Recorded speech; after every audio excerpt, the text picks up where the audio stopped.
सबके लिए एक भावुक लम्हा है।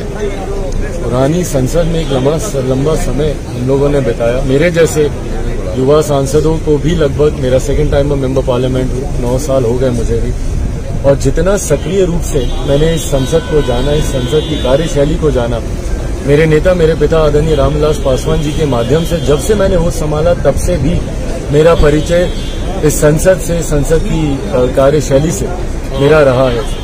मेरे लिए और ज्यादा ये भावुक क्षण है क्योंकि पहली बार मेरा हाथ पकड़कर मेरे नेता मेरे पिता ही मुझे इस पुरानी संसद में लेकर आए थे, और अब जब मैं संसद भवन में जा रहा हूँ, उनकी गैर मौजूदगी, उनका इस दुनिया में नहीं हो, यकीनन खलता है। एक तरफ जहां हम सब के लिए ये एक भावुक क्षण है, वहीं इस बात का उत्साह भी है कि एक नई संसद में जाकर एक नए भविष्य के निर्माण की गाथा तमाम सांसद, तमाम जनप्रतिनिधि मिलकर लिखेंगे। मेरे लिए गर्व की बात है कि एक कड़ी बन पाया पुराने संसद भवन और नए संसद के बीच में। इतिहास और भविष्य के बीच की इस कड़ी का होना ही अपने आप में एक गर्व की अनुभूति देता है। हाँ सर, जिस तरह से नीतीश कुमार का बयान आया है जल्द चुनाव को लेकर के, कैसे देखते हैं फिर से? भाई, मेरे मुख्यमंत्री चुनाव के डर, चुनाव का भूत ही उनको हर समय डराता रहता है।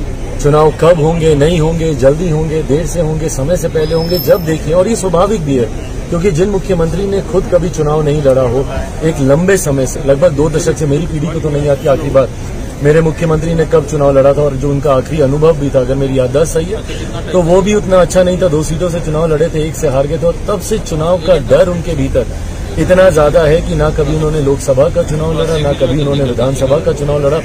एमएलसी बनकर मुख्यमंत्री की जिम्मेदारी वो निभाते रहे। तो ऐसे में चुनाव का डर, चुनाव की चर्चा उनके लिए निरंतरता में करना स्वाभाविक। चुनाव जब होंगे भैया, चुनाव आयोग बताएगा, और मुझे लगता है चुनाव के लिए हर राजनीतिक दल, हर राजनेता हर समय तैयार रहता है। ऐसे में बार बार इस विषय को उठाने का कोई औचित्य नहीं है। आपका कार्यकाल समाप्ति पर है, अगली बार आप आएंगे नहीं। ऐसे में जो कुछ भी आपने किया है, कम से कम आप उसका ब्यौरा जनता के सामने रखें, वो आपकी प्राथमिकता होनी चाहिए।